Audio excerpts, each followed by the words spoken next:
నమస్కారం, welcome to I dream. ధర్మ మార్గం విత్ విజిత కార్యక్రమానికి స్వాగతం.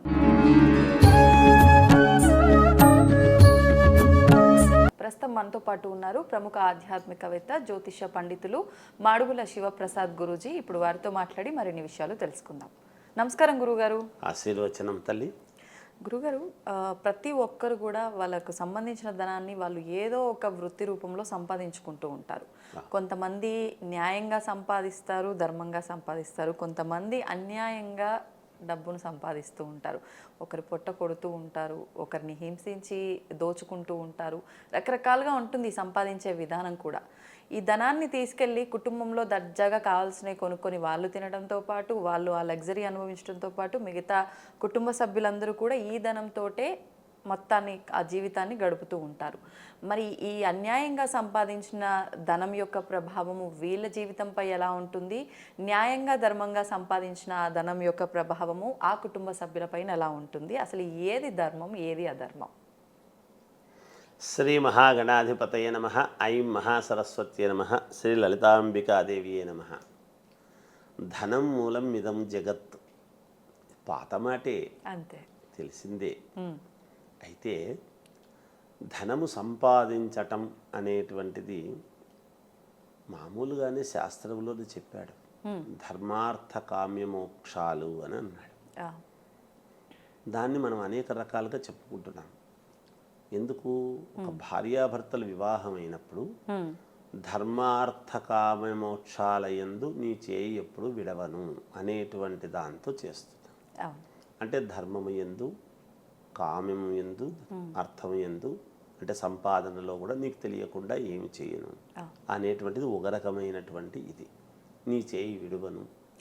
ఎటువంటి కష్టం వచ్చినా, ఒకవేళ అర్థం డబ్బు వలన ఏదైనా ఇబ్బంది అయినా, లేదా ధర్మం అతిక్రమించాల్సి వస్తే నీకు చెప్పకుండా నేను ఎప్పుడు అతిక్రమించను అనేటువంటి భావన, అట్లా కామం ఎందు, మోక్షం ఎందు ఎప్పుడూ కూడా ఇది చెయ్యను అనేటువంటి ప్రామాణికంగా చెప్తున్నారని అనుకుంటాం మనం. ఇంకొకటి కూడా ఏమిటంటే, ధర్మముగా సంపాదించినటువంటి అర్థాన్ని, అంటే డబ్బును, కామ్యము అంటే కోరికలు. ఎటువంటి కోరికలు? న్యాయబద్ధమైనటువంటి కోరికలు. అంటే భార్య పిల్లలకు నేను పెట్టుకోవటానికి నేను సంపాదించుకుంటున్నాను. ఆ సంపాదన ఎటువంటి, ఆ డబ్బు ఎటువంటి డబ్బు, ఆ ధనం ఎటువంటిది? ధర్మముగా సంపాదించటం. మోక్షం. మోక్షం అంటే ఏంటి అర్థము? అంటే చనిపోయిన తర్వాత వచ్చేది మోక్షం అనే కాదు. మనము సంతోషముగా జీవితం గడపడమే మోక్షం. ఎటువంటి సుఖ సంతోషాలతో ఇబ్బందులు లేకుండా జీవితాన్ని గడపడం అనేటువంటిది మోక్షదాయకం. ఎప్పుడు మోక్షం వస్తుంది? నీకు సుఖంగా నీ పిల్లలు చదువుకుంటున్నారు, పిల్లా పాపలతో బాగున్నాము, మాకు మేలు జరిగింది అని ఎప్పుడు అవుతుంది మనకు? మన పిల్లలకు న్యాయబద్ధమైనటువంటి సంపద మనము పెట్టినప్పుడు వాళ్ళకు చదువులు బాగా వస్తాయి. మన పిల్లలకు మనము ధర్మంగా సంపాదించినటువంటి డబ్బు వల్ల అంటే వాళ్ళకు ఆరోగ్యం బాగుంటుంది. మనము ధర్మముగా సంపాదించినటువంటి డబ్బు మన భార్యకు పిల్లలకు పెడుతూ ఉండేటువంటి దానివల్ల వాళ్ళ ఆరోగ్యము కావచ్చు, వాళ్ళ ఎదుగుదల కావచ్చు, కుటుంబంలో వివాహాలు కావచ్చు, సంతానము కావచ్చు, ఎదుగుదల కావచ్చు, ఇవన్నీ కూడా ఉంటాయి. సిరి సంపదలు అని పదం వాడుతుంటాం. సిరి సంపదలు అనేటువంటి పదం ఎక్కడి నుంచి వచ్చింది? పూర్వము పాతకాలంలో ఒక 50-60 సంవత్సరాల క్రితము చాలామంది పెద్ద కుటుంబీకులు వాళ్ళ ఇంట్లో పనివాళ్ళు కావచ్చు, వాళ్ళని నమ్ముకొని ఉండేటువంటి వాళ్ళ పనివాళ్లకు, మరి ఊర్లో జనానికి, మాకు పలానాయి గారు ఉన్న మాకేమి ఇబ్బంది అంటే వాళ్ళ ఇంటికి పోగానే డబ్బు సహాయము, తాళిబొట్ల సహాయము, పెళ్ళికి కావాల్సినటువంటి సహకారాలు, లేదు ఏదైనా ఇబ్బందులు వచ్చినా సహకారాలు అందజేసేటువంటిది ఒక కుటుంబము అనేటువంటిది వ్యవస్థ ఉంది. గ్రామంలో అలా ఉన్నప్పుడు వాళ్ళందరూ ఏమనుకునేవాళ్ళు? మాకంతా కూడా ఈ ఇల్లు గల వాళ్ళు మాకు చేస్తున్నారు కాబట్టి ఆ కుటుంబం చల్లగా ఉండాలి అని కోరుకునేవాళ్ళు. ఒక ఊరి జనం మొత్తము ఒక కుటుంబం మీద ఆధారపడి ఉన్నప్పుడు ఆ కుటుంబం చల్లగా ఉండాలి అని ఇంతమంది కోరుకుంటున్నప్పుడు, ఇంతమంది కోరికను భగవంతుడు కూడా కాదనలేడుగా. దేవాలయానికి వెళ్ళి ఇంత భక్తజన సందోహమంతా కూడా దేవుణ్ణి ఒక కోరిక కోరుతున్నారు అంటే ఎవరి కోరికలు వాళ్ళు కోరుకుంటున్నారు, కానీ అందరూ ఏకోన్ముఖముగా ఒకే కోరిక కోరటం లేదు. అందుకని ప్రతి వాళ్ళు నాకు జరగలేదు, నాకు జరగలేదు, నాకు కాలేదు అని మాట్లాడుకుంటున్నారు. అవును. అందువల్లనే ఈ స్వార్థం ఎక్కువైనటువంటి దాని వలన ఈ స్వార్థపూరితమైనటువంటి దానికోసము నా కుటుంబం మాత్రమే బాగుండాలి, నేను మాత్రమే సంపాదించుకోవాలి, డబ్బుదేముందండి, ఏం చేసినా డబ్బు అవలీలగా సంపాదించవచ్చు అనేటువంటి మాటలు ఎక్కడి నుంచి వస్తున్నాయి అంటే నేను ఏమి చేసైనా డబ్బు సంపాదించగలను అనేటువంటి ఆత్మవిశ్వాసం. ఆత్మవిశ్వాసం అనేది దేనికి? నాకు ఎంత డబ్బు అవసరమైనా నేను తప్పు చేయకుండా సంపాదిస్తాను అనే ఆత్మవిశ్వాసం వేరు, ఏ విధంగానైనా డబ్బు సంపాదిస్తాను అనే ఆత్మవిశ్వాసం వేరు. అంతే, ఇక్కడ రెండు ఉన్నాయి, తేడా ఉంది. అవలీలుగా మనము చాలా దీన్ని నిగూఢముగా ఆలోచన చేస్తే ఎంత ఇబ్బందులు ఉండినా, ఎంత కష్టకాలము వచ్చినా నేను ఇది చెయ్యను అని నిబద్ధతతో బ్రతికినటువంటి వాడికి కష్టాలు ఉంటాయి. ఎందుకు? భగవంతుడు చాలా రకాలుగా ఇస్తాడు మనకు. ఒక దీక్ష కానీ ఒక ఇంకోటి కానీ మనం తీసుకోవాలి అని ఒక తదేక దృష్టితో అనుకున్నప్పుడు కొన్ని అడ్డంకులు కలుగజేస్తాడు. నేను చేద్దామనుకో ఇంటి గురుగారు ఈ అడ్డంకి వచ్చింది, ఇది చేద్దామని మొదలు పెడదామనుకుంటే ఈ అడ్డంకులు వస్తున్నాయి. ఎందుకో అనుకున్నప్పుడల్లా అడ్డంకులు వస్తుంటే చేసేది మంచిది కాదేమో అని మానేస్తున్నాను అనుకుంటారు. అంటే ఆ అడ్డంకులు వచ్చినా వాటిని పట్టించుకోకుండా నువ్వు ముందుకు వెళ్ళగలుగుతావా లేదా అనేటువంటిది భగవత్ పరీక్ష. శంకరాచార్యుల వారు కేరళంలో ఒక కడు పేదరాలి ఇంటికి వెళ్ళి భవతి భిక్షాందేహి అడిగాడు. ఆమె దగ్గర ఆమె ఏమనుకున్నది, యతీశ్వరుడు వచ్చినప్పుడు లేదని చెప్పకూడదు, అది తప్పు. అయితే ఉందని చెప్తుంది ఆమె. ఒక ఉసిరికకాయ ఉంది. ఉసిరికకాయనే ఎందుకు చెప్పినారు? ఉసిరికకాయ ఆరోగ్యవంతమైనటువంటిది, చాలా ఆరోగ్యానికి పనిచేస్తుంది. అందుకే పూర్వం రైతులు ఉదయాన్నే బ్రష్ వేసుకుని మామూలుగా వేపులతో ముఖం గడుకున్న తర్వాత ఒక ఉసిరికాయ తీసుకొని మంచిది నోట్లో పెట్టుకొని దాని యొక్క ఇది లోపల నములుతూ కొద్ది కొద్దిగా రసం మింగేటువంటి వాళ్ళు. ఆ ఉసిరిక రసము వలన లోపల క్రిమికీటకాదులన్నీ కూడా రక్తనాళాల్లో శుద్ధి చేసి అద్భుతమైనటువంటి ఆరోగ్యాన్ని ఇచ్చేటువంటిది ఉసిరికాయ. అటువంటి ఉసిరికాయ నా దగ్గర ఉసిరికాయ తప్ప లేదు అని ఇస్తే మరి కనకధార స్తోత్రము చేసి ఆమె నిజాయితీకి మెచ్చి ఆమె ఔన్నత్యానికి మెచ్చి ఇచ్చాడు అని మనం వింటున్నాం. ఆయన షడ్రసోపేతమైన భోజనమే తెప్పించుకోవచ్చు కదా అమ్మవారితో, ఆమెను అడగడం ఎందుకు అంటే ఒకరి కర్మ ఒకదెగాలి అన్నప్పుడు ఇంకెవరో వచ్చి చెయ్యాలి, ఒకరి కోసం ఒకరు పాటు పడాలి. ఈ ధర్మాన్ని తెలుసుకోవాలి. మొదట ధర్మం అంటే ఏమిటనేది తెలుసుకోవాలి. ముందు ధర్మం ఎట్లుంటుంది అనేది తెలుసుకోవాలి కదా. అందుకనే మనము ఎంత కష్టము వచ్చినా, ఎన్ని ఇబ్బందులు వచ్చినా, ఎంత ఇదిలో ఉండినా కష్టాలు వస్తున్నాయి మనకు అంటే మనము ధర్మబద్ధంగా ఉంటున్నాము అనేటువంటిది ఆలోచించి. అందుకే యథార్థవాది లోక విరోధి అని ఊరికే చెప్పలేదు. ధర్మాన్ని పట్టుకున్నటువంటి వాడే కష్టపడతాడు. లేకపోతే రాముడికి కష్టం ఎందుకు? రాజు కదా, ఐశ్వర్యం ఉంది కదా, ఆయనే రాజు, కావాల్సినన్నీ ఉన్నాయి. ఆయన ధర్మాన్ని పట్టుకున్నాడు కాబట్టే అడవులకు వెళ్ళాల్సి వచ్చింది. ఒక్క మాటకు, ఒక్క పినతల్లి మాట్లాడినటువంటి మాటకు, ఒక మందర చెప్పినటువంటి దానికి, కైకేయ కోరినటువంటి కోరికకు ధర్మము నాకు వద్దులే అన్న ధర్మాన్ని పట్టుకొని పితృవాక్య పరిపాలన, తండ్రి చెప్పాడు అనేటువంటి ఒక ధర్మాన్ని నమ్ముకున్నాడు కాబట్టి అటువంటి రాజు మొత్తము వదిలిపెట్టేసి ఈ బంగారు ఆభరణాలు కావచ్చు, ఐశ్వర్యము కావచ్చు, కుటుంబ వ్యవస్థ కావచ్చు, అన్నీ వదిలిపెట్టి అడవులకు వెళ్ళాల్సినటువంటి పని దేనికి వచ్చింది? అంటే కష్టాలు చేతులారా ఎందుకు తెచ్చుకుంటున్నాడంటే ధర్మాన్ని పట్టుకున్నాడు కాబట్టి, అందుకు దేవుడైనాడు. మరి ధర్మాన్ని పట్టుకున్న వాళ్ళందరూ దేవుళ్ళు అవుతున్నారా? కాదు. ఇక్కడ ఏం కావాలి మనకు? మన సంతానము కానీ, మన పిల్లలు కానీ, మన తర్వాతి తరం వాళ్ళు కానీ బాగుండాలి అనేటువంటి కోరిక ఎప్పుడైతే మనకు ఉందో, నేను అందరి నోళ్ళు కొట్టి అందరి దగ్గర డబ్బులు తీసుకొని అందరికీ మోసాలు చేసి నేను హైదరాబాదులో సగం హైదరాబాదు నాదే అన్నట్టుగా ఎకరాలు ఎకరాలు సంపాదించిన వాడిని 6 అడుగుల దాంట్లోనే పూర్తి చేస్తున్నారు. ఏమి లేని వాడిని కూడా శ్మశానం అనేది ఒకటి ఉంది, అక్కడ చేసేస్తున్నారు. ఏమి సంపాదించని వాడికి కూడా ఇంకేమిటి లాభము? ఎంత పెట్టిపోయినావు అంటే ఎంత పెట్టిపోతామో అంత తరతరాలు సంపాదించినటువంటి దాన్ని బట్టి డబ్బులున్న వాళ్ళు అని అవుతారేమో, కానీ ధర్మాత్ముడు అనేటువంటి పదము అనిపించుకోవటానికి చాలా కష్టపడాలి. అది రావాలి కదా. అది రావాలి అంటే పాటించాల్సింది ఏమిటి?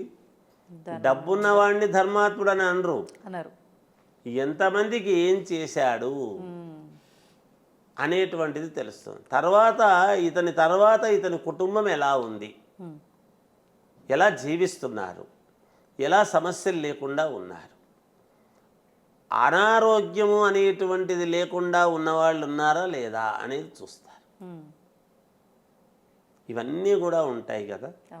ఇవన్నీ తర్వాత తరాలకు కూడా మనము మూటగట్టుకోవాల్సింది ఏమిటి అంటే, ధన సంపద కంటే కూడా పుణ్య సంపద అనేటువంటిది మూటగట్టుకోవాల్సిన అవసరం ఉంటుంది. ఈ ధన సంపదతో మూటగట్టుకున్నటువంటి మూట పైకి రాదు తనతో పాటి. పుణ్య సంపద అనేటువంటి మూట మాత్రము తనతో పాటి తీసుకువెళతారు. అది పైన చూస్తారు. పైన కదా చూసేది, అయిన తర్వాత ఎవడెలా పోతే ఏముంటుంది. ఇప్పుడు మనం అవన్నీ అనుభవించలేదు కదా రాజభోగాలు. మనతో పాటు ఉండేవాడు సాటివాడు బ్రహ్మాండంగా ఉన్నాడు కదా అని అనుకుంటున్నారు. ఈ భోగాలు భౌతికమైనటువంటి భోగాలే కాదు. వాస్తవానికి ఆలోచన చేస్తే ఇవన్నీ మన పుట్టుకతో వచ్చాయా? లేదు. పక్కవాడి ఇంట్లో ఉంది, మన ఇంట్లో ఉండాలి. పక్కవాడికి ఫారిన్ కార్ ఉంది, మనకు ఉండాలి. పక్కవాడు 3 అంతస్తులు బిల్డింగ్ కట్టాడు, మనం వాడు ఎట్లా కట్టినాడు అనేది ఆలోచన చెయ్యం. వాడు కట్టాడా లేదా, మనం 3 అంతస్తులు కట్టాలి అనేదానికి లోబడి సమాజము వెళుతున్నంత వరకు ఇలానే ఉంటుంది. ఎవరి కోసమో కాదు, మన ధర్మము కోసం మనం ఏమిటి, మన పిల్లలకు మేలు జరగాలి. ఇంట్లో భార్య పిల్లలు రోజు హాస్పిటల్స్ చుట్టూ తిరిగేటువంటి బాధ మనకు ఉండొద్దు అనుకుంటే ధర్మం కావాలి. పోతుంటామండి, డబ్బుంటే ఏమైనా చేసుకోగలం అంటే డబ్బులు కాదు, హాస్పిటల్సే ఊరూరున పెట్టినటువంటి వాళ్ళు మెయిన వాళ్ళు కూడా సమస్యలు వస్తే డబ్బుంది కదా అని డబ్బున్నవాడు హాస్పిటల్కి పెడతాడు. కానీ హాస్పిటల్సే ప్రతి ఊర్లోనూ ప్రతి దేశంలోనూ పెట్టిన వాళ్ళు ఉన్నారు కదా. మరి వాళ్లకు లేవా సమస్యలు? వాళ్ళు ఎందుకు దేవుణ్ణి మొక్కుతున్నారు? ఎంతమందికి ఉచితంగా చేస్తున్నారు? ఎంతమందికి పోనీలేని తక్కువకు చేస్తున్నారు? కార్పొరేట్ వ్యవహారంలో పడి అంతకంత ఇంత సంపాదించాము కదా, పుణ్య సంపదను ఎక్కడో చోట మళ్ళీ చేయాలి కదా, ఆ పుణ్యాన్ని సంపాదించుకోవాలి కదా అని మళ్ళీ దేవాలయాలకు వాటికి వీటికి కొంత డబ్బునని ఎందుకు ఇస్తున్నారు అంటే, వాళ్ళు చేయలేకపోయినా చేసే వాళ్ళకి ఇచ్చిన ఆ పుణ్యం దక్కుతుంది కదా అనేటువంటిది ఉంటుంది. అందువలన ధర్మము అనేటువంటిది పట్టుకోవడము చాలా కష్టం. ధర్మము వీడి ఇంత ధర్మాన్ని నేను ఉన్నాను కదా, నాకేమి లాభము అని అనుకొని ఎక్కడో ఒకచోట అధర్మం వైపు వెళ్ళాలి అని అనిపిస్తుంది. అలా వెళ్లకుండా ఉండగలిగినప్పుడే కదా గొప్పతనం. అంటే చెప్పడానికి ఏముంది గురుగారు, చాలామంది చెప్తారు కానీ అనుభవించే వాళ్ళకు తెలుస్తుంది కదా బాధ అని ఉంటుంది.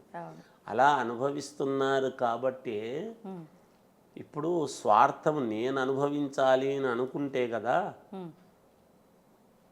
నేను కష్టపడినా నేను ధర్మము తప్పను అనేటువంటి దాంట్లో నేను ఉంటే నేను పోయిన తర్వాత నా పిల్లలకు భగవంతుడు మేలు చేస్తాడు.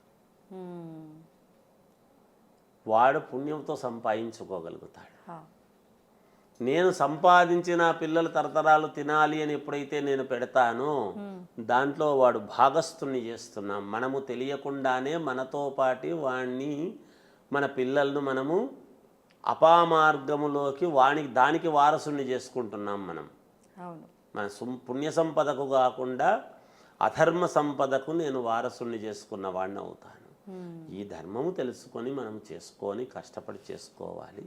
వచ్చిన దాంట్లో తృప్తి ఉండాలి.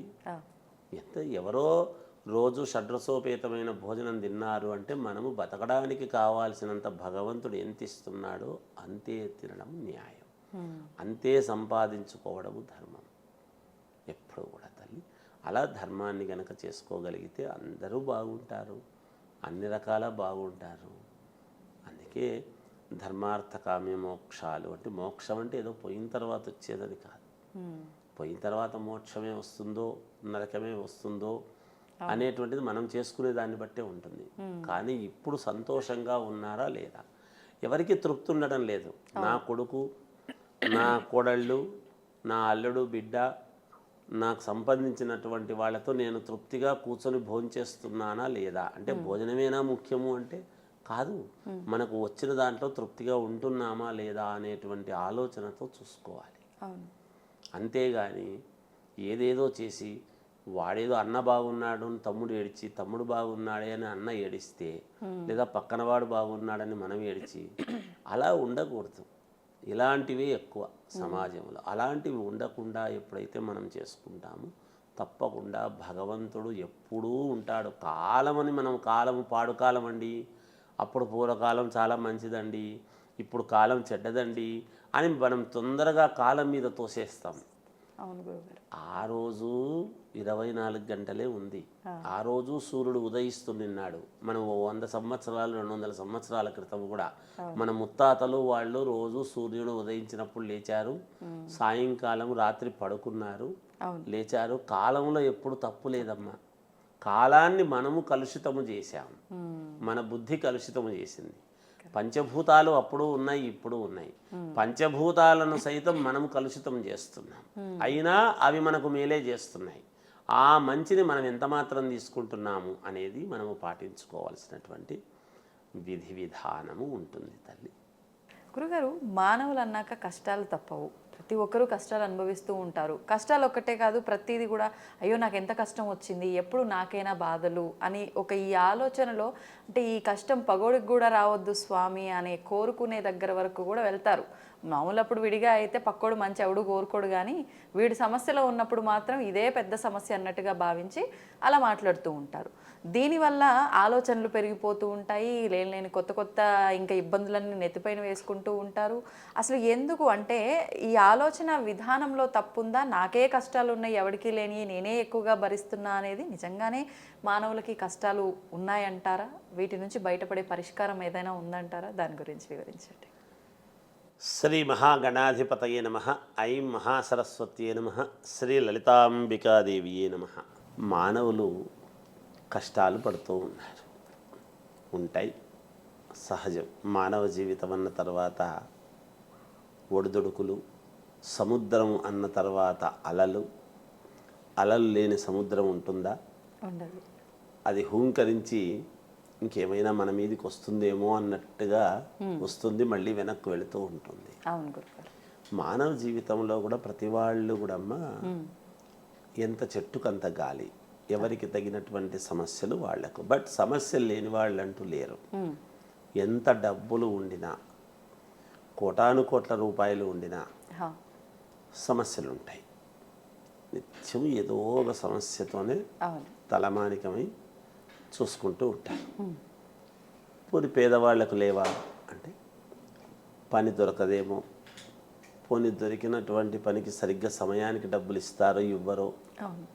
డబ్బులు ఇస్తే ఒకవైపు అన్నీ పెరిగిపోయి కొనలేకపోతున్నామే అనేటువంటి ఆలోచన, ఏదో ఒక రకమైనటువంటి సమస్య. కానీ సమస్య ఉన్న ప్రతి వాళ్ళు ఏం చేస్తామంటే నేనైతే ఈ సమస్యలన్నీ తట్టుకొని నిలబడగలిగినాను కానీ ఇంకొకరైతే ఉండలేరు. ప్రపంచంలో ఎవ్వరికీ లేని కష్టాలు ఎవ్వరు అనుభవించినటువంటివి నేను ఒక్కనే అనుభవిస్తున్నాను. ఎందుకు నాకే ఇట్లా జరుగుతుంది? నేను ఇంత దైవాన్ని ఆరాధిస్తాను కదా, ప్రతిరోజు దేవాలయానికి వెళతాను కదా, ప్రతిరోజు నేను ధ్యానంలోనే ఉంటాను కదా, ఆరాధిస్తూనే ఉంటాను కదా, స్వామిని స్మరిస్తూనే ఉంటాను కదా, ఇన్ని పూజలు చేస్తాం కదా, చెప్పినవన్నీ ఎవరు చెప్పినా ఎవరిది తప్పు పట్టకుండా ఎవరు ఏది చెప్తే అది చేస్తూనే ఉన్నాను కదా, ఇంకెక్కడికని చెయ్యను, ఎంతని చెయ్యను అని అనుకునేటువంటి వాళ్ళు ఇలా అనేక రకాల వాళ్ళు ఉంటారు. మనస్సుకు క్లేశం అంటే బాధ, లోపల ఒక క్షుద్బాధ, కడుపులో ఒక రకమైనటువంటి ఆవేదన, కోపము, జిగుప్స, పనులు తొందరగా కావటం లేదే, ఒకవేళ అయితే ఆ పని కనుక అయింది అంటే నాకు నా కుటుంబానికి మేలు చేసుకోగలిగినటువంటి వాడిని అవుతాను. ఎంత ముందుకు వెళ్ళి ఇంకా అవతలి గట్టుకు నేను వెళతాను, ఇంకా పర్వాలేదు నేను గట్టెక్కుతున్నాను అని అనుకున్న ప్రతిసారి మళ్ళీ ఒక అల వచ్చి వెనక్కి తంతూ ఉంటే మళ్ళీ మొదటి నుంచి ప్రారంభం చేసుకోవాల్సినటువంటి జీవితం అవుతుంది నాకు. ఎందుకు తండ్రి నాకు ఈ బాధ? అందరూ జాతకాలు చెప్తున్నారు, ఎంతోమందిని అడుగుతున్నాము, అందరూ చెప్పినవి చేసుకుంటున్నాము, బట్ అయ్యగారులనేమి తప్పుపట్టడం లేదు. ఎందుకంటే ఏదో చెప్పారు, మన కర్మ ప్రారంధము బాగలేనప్పుడు ఒకరిని అనుకుని ఏం లాభము, కానీ అనేక రకాలుగా చేసుకుంటూ ఉన్నాము. ఇన్ని రకాలుగా చేస్తున్నా కూడా ఎందుకు మాకు ఇట్లా జరుగుతుంది? మేము ఏమి పాపం చేసినాము? పితృదోషాలు అన్నారు, పితృదోషాలు క్లియర్ చేసుకున్నాం. జాతక రూపేణ తప్పులున్నాయన్నారు, సవరించుకున్నాము, ఒకవేళ చేసుకున్నాము. నిత్య దీపారాధన, నిత్యము ఆరాధన, దైవారాధన అని అనుకున్నాము, అది చేసుకుంటున్నాము. ఇంట్లో శుచి శుభ్రత అంటున్నారు, సరే మాకు వీలైనంత వరకు పిల్లలు స్కూలుకు వెళ్ళటము, పంపించుకోవటము, చేసుకోవటము, భార్యకు అనారోగ్య పరిస్థితులు, లేకపోతే చేతగానితనము, లేకపోతే ఇంకొకటో బాగున్నా ఏదో సర్దుకొని చేసుకుంటూనే పోతున్నాము. పురుషుడు మగవాళ్ళు ఉద్యోగానికి పోయినా, లేదా ఆడవాళ్ళు కూడా ఉద్యోగానికి పోయినా, ఇంట్లో పెద్దవాళ్ళు ఉంటే పెద్దవాళ్ళను చూసుకుంటూ ఇలా చెప్పుకుంటూ పోతే అనేక రకాల కష్టాలు ఎన్ని రకాలుగా ఉంటాయో సమాజంలో అనేక రకాల వాళ్ళు ఉంటారు. ఇలా ప్రతి వాళ్లకు కూడా ఒక బాధ లోపల ఏదో ఒక రకమైనటువంటిది. మనం ఒక పదార్థాన్ని మిక్సీలోకి వేసి, మనం అన్నీ ఘన పదార్థాలన్నీ వేస్తాం, అన్ని రకాల పదార్థాలు వేస్తే మిక్సీలో ఏమవుతుంది అంటే ఒక నూర్ణమై ఒక ముద్దలాగా తయారవుతుంది. అలా కడుపులో అన్ని రకాల సమస్యలు ఉండి లోపల ఒక బాధ అనేది ఒకటి వస్తుంది. ఆ బాధలో నుంచి తీసుకునేటువంటి నిర్ణయము చాలామంది అపమార్గంలో తీసుకోవటం కానీ, లేదా ఇది ఇక చాలిద్దాం, ఈ తను ఎందుకబ్బా, ఇంకా మనం ఈ కష్టాలు పడలేకపోతున్నాము, ఈ అప్పులు కట్టలేకపోతున్నాము, ఇక్కడో పొరపాటు జరిగింది, 10 రూపాయలు తీసుకుంటే ఈ పొద్దు 1,00,000 రూపాయలు, 10 రూపాయలు ఎక్కడ, 1,00,000 రూపాయలు ఎక్కడ వడ్డీలు కట్టడం, ఏదోటి కలిసి వస్తుందిలే, బాగుంటుంది కదా అనే ఉద్దేశంతో అప్పు చేసుకుంటే వ్యాపారం కాస్త ఇదయింది, లేదా ఇంకోటి ఇదయింది, లేదా తెలిసిన వాళ్ళని ఇప్పిస్తే వాళ్ళు మోసం చేశారు. ఇలా ఉండి ఇబ్బందులు పడుతూ ఉంటాం. ఈ చిన్న మెలిక అనేది ఒకటి ఉంటుంది ఎప్పుడూ కూడా. ఇక్కడ దీంట్లో ప్రతి వాళ్ళు కోల్పోతున్నది ఏమిటి అంటే, మనకప్పుడు ఎవరికైనా కూడా అమ్మా, ఎవరో వచ్చి నువ్వు ఇది మర్చిపోతున్నావు, నువ్వు ఇట్లా చేయి అట్లా చేయి అని చెప్తేనే కదా కొంతవరకు చేస్తున్నారు. కానీ సరి అయినటువంటి సమయంలో సరైనటువంటి ఆలోచన అనేటువంటిది అవసరం. సమయానికి తగినటువంటి ఆలోచన చేసుకోవాల్సిన అవసరము మనకే ఉంటుంది. ఒక్కోసారి మన పక్కనే ఉంటుంది, మొత్తం వెతుకుతూ ఉంటాం, ఇది ఎక్కడ పెట్టానో తెలియటం లేదు, ఎక్కడ పెట్టామో తెలియటం లేదని మళ్ళీ దాన్ని అరే ఇక్కడే పెట్టాను కదా గుర్తొచ్చింది అని తర్వాత తెలుసుకుంటాం. అలా చేసుకునేటువంటి వాటిల్లో దృఢ సంకల్పము అనేటువంటిది ఉండాలి. ముందు సెల్ఫ్ కాన్ఫిడెన్స్ అనేటువంటిది చాలా అవసరం. ఎవరు ఆత్మవిశ్వాసం అనేటువంటిది ఎవడికి వాడికి ఉండాలి. నేను ఖచ్చితముగా సాధించగలను. ఇప్పుడు మనం అనుకున్నటువంటివన్నీ కూడా ఒకప్పుడు మనం సంపాదించి పోగొట్టుకున్నవే కదా, మనకు పుట్టుకతో రాలేదు కదా, మన కష్టార్జితము కదా, మనము సంపాదించుకున్నాము కదా, మనమే కదా తెలుసో తెలియకో ఒక తప్పడడుగు వేసి పోగొట్టుకున్నాము కదా, మళ్ళీ రాదని ఎందుకు అనుకోవాలి? మళ్ళీ మనకు మంచి రోజులు లేవని మనం ఎందుకు అనుకోవాలి? మళ్ళీ మనం సాధించలేము అనేటువంటి ఇది ఎందుకు ఉంటుంది మనిషికి? ఖచ్చితముగా ఆత్మవిశ్వాసం అనేటువంటిది చాలా అవసరము ప్రతి వాళ్లకు కూడా.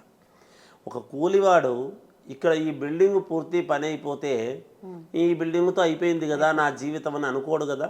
ఇంకొకరు ఎవరో పిలుస్తారు, ఇంకో చోటికి వెళ్ళి కూలి పనికి వెళ్తారు.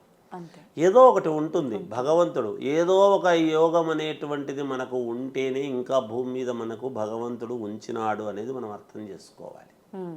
మన వల్ల ఏ ఉపయోగము లేదు అంటే ఎప్పుడో తీసేస్తాడుగా. అంతే. మనము కావాలనుకుంటే వచ్చినటువంటి జీవితము కాదు, వద్దనుకుంటే వెంటనే పోయేది కాదు.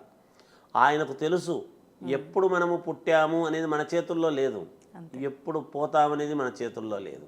మన చేతుల్లో ఉండేటువంటిది ఏమిటి? మన నడవడిక, మన ప్రవర్తన, మన సిస్టమ్, మన బుద్ధి, మన యొక్క ఆలోచన. మనము ఎప్పుడైతే ఆత్మవిశ్వాసముతో తప్పకుండా ఎంతమంది ఎదురైనా, కాలమే ఎదురీదినా కాలపురుషుడు అనేటువంటి వాడు ఉంటాడు ఎప్పుడు కూడా. కాలభైరవుడు అని పరమేశ్వరుడి యొక్క ఇది. అందుకే కాశీక్షేత్ర నివాసంచ కాలభైరవ దర్శనం అన్నాడు. కాలభైరవుడు అంటే ఏమిటి? మనము కుక్క అని మనం చెప్పుకుంటున్నాం. కాలభైరవేశ్వరుడు అంటే దానికి తెలుస్తుంది, కుక్కకు ఇది ఏమిటి అనేది తెలిసిపోతుంది, ఎలాంటి ఇది వస్తుంది అని. అందుకనే ఇంటి యజమాని కొంచెం ఇబ్బంది పడుతున్నాడంటే దిగులుగా ఉంటుంది ఓ రోజంతా ముందే కుక్క. మా ఇంట్లో కుక్క చాలా దిగులుగా ఉందండి నిన్నటి నుంచి, ఏమో మరి దానికి తెలుసేమో అని అనుకుంటూ ఉంటాం మనం. ఈ జీవాలకు తెలుసు ఏమిటి అనేది. అందువలన కాలం చాలా గొప్పది, విలువైండేది. కనుక ఆత్మవిశ్వాసంతో తప్పకుండా మళ్ళీ మనము నేను ఖచ్చితముగా నేను నిలదొక్కుకోగలను అనేటువంటి మాట ఎవరో చెబితే కాదండి, మనకు మనము క్రియేట్ చేసుకోవాలి. మనము ఏది వచ్చినా ఇంతకంటే నన్ను చేసేది ఏమిటి, నా శ్రమ నాది తప్పదు అని మనము పంట ఎలా అయితే ఒక రైతు ప్రతి సంవత్సరము నాగలి సేద్యం చేస్తున్నాడు, పంట వేస్తున్నాడు, పండుతుంది, మళ్ళీ కోస్తున్నాడు, మళ్ళీ సేద్యం చేస్తున్నాడు, మళ్ళీ పంట వేస్తున్నాడు, మళ్ళీ కోస్తున్నాడు, పంట తీసుకుంటున్నాడు, అమ్ముకుంటున్నాడు, మళ్ళీ చేస్తున్నాడు. అంటే నేను ఎన్నిసార్లని చేసిన పని చేస్తాను అనుకోవడం లేదు ఒక రైతు, కానీ పంట దాని ద్వారానే వస్తుంది. మనల్ని మనం ఎన్నిసార్లైనా మలుచుకొని ఒక ఉన్నతమైనటువంటి స్థితికి ఎదగడానికి కావాల్సింది ఏదో ఆలోచన చేసుకొని ఆత్మవిశ్వాసంతో రేపు నేను ఖచ్చితంగా సాధించగలను అనేటువంటి ఇదితో మనము అమావాస్యను చాలా తేలిగ్గా తీసుకుంటాము, కొన్ని తిథులను చాలా తేలిగ్గా తీసుకుంటాము. ముఖ్యంగా నేను చెప్పేది ఏమంటే ఇటువంటి వాళ్ళందరికీ కూడా ఆత్మవిశ్వాసాన్ని కోల్పోకుండా మీకు ఇంట్లో పాజిటివిటీ, నెగటివ్ ఎనర్జీ అంతా పోయి పాజిటివ్ ఇదంతా కూడా రావాలి అని అనుకునేటువంటి వాళ్లకు ఒక్క ప్రయోగం ఉన్నది, అద్భుతమైనటువంటి ప్రయోగం. ఏమిటి? ఒక పసుపు పచ్చని గుడ్డలో కొంచెం కుంకుమ పసుపు వేసి 5 ఒక్కలు, 5 గవ్వలు, 5 పసుపు కొమ్మలు, 5 కాయిన్స్, ఒక నిమ్మకాయ కట్టేసి బాగా ముడేసి దానికి కాలభైరవుడి అష్టోత్తరము ఉంటుంది. ఆ కాలభైరవుడి యొక్క అష్టోత్తరము అనేటువంటి దాంతో కుంకుమ పసుపు వేసి ఆ మూట మీద పూజ చేసి దానికి అగరబత్తీలు తిప్పి అష్టమి నాడు, అది బహుళ అష్టమైనా కావచ్చు, శుద్ధం అష్టమైనా కావచ్చు, అష్టమి నాడు ఉదయాన్నే సూర్యోదయాత్ పూర్వం నిద్రలేచి ఆ సమయానికి అష్టమి ఉండాలి. సూర్యుడు ఉదయించిన తర్వాత అష్టమి వస్తే లాభం లేదు. సూర్యుడు ఉదయించే సమయానికి అష్టమి ఉండేటువంటి ఇదిగా చూసుకొని ఎప్పుడైతే అష్టమి నాడు ఈ యొక్క ఇది చేస్తారు, లేదు సాయంకాలమైనా చేయవచ్చును. అష్టమి ఉండేటట్టు. అష్టమి ఉండాలి. ఎందుకంటే ఈ అష్ట కష్టాలు ఆ, తీరిపోవటానికి అష్టమి నాడే ఇది గనక చేసి ఇంటి గుమ్మానికి లోపలి వైపు కట్టుకున్నారు అంటే ఆ, ప్రతి అష్టమికి 2 అగరబత్తీలు పొగ దానికి చూపించడం. మళ్ళీ అష్టమి నాడు మాత్రమే, ఆహా. శుద్ధ అష్టమికి మార్చొద్దా గురుగారు అది? ఇంకా మార్చే పనేం లేదు, దానికే చూపించడం. ఒక్కసారే చేసుకుంటే చాలు. ఒక అష్టమి నాడు మాత్రమే ఓకే. ఈ పని చేసి ఇంట్లో గుమ్మానికి లోపల వైపు కట్టుకుంటే ప్రతి అష్టమికి 2 అగరబత్తీలు పొగ చూపించాలి. అలా 8 అష్టములు గనక చూపించినారు అంటే ఓహో. వాళ్ళు జీవితంలో ఒక ఉన్నతమైనటువంటి స్థితికి చేరుకోవడానికి అవకాశము ఉంటుంది అని తెలియజేస్తూ. ఇప్పుడు అందులో నిమ్మకాయ కూడా ఉంచాం కదా గురుగారు, అది కుళ్ళిపోవటము అట్లా ఏమో కుళ్ళిపోదు, ఎండిపోతుందా అంతే. కుళ్ళిపోదు. కుళ్ళిపోవడానికి మీరేం నీళ్ళల్లో దానిలలో పెట్టలేదుగా, అంతే. ఒక గుడ్డలో కట్టి పెడుతున్నాం అంతే. ధన్యవాదాలు గురుగారు. జయోస్తు.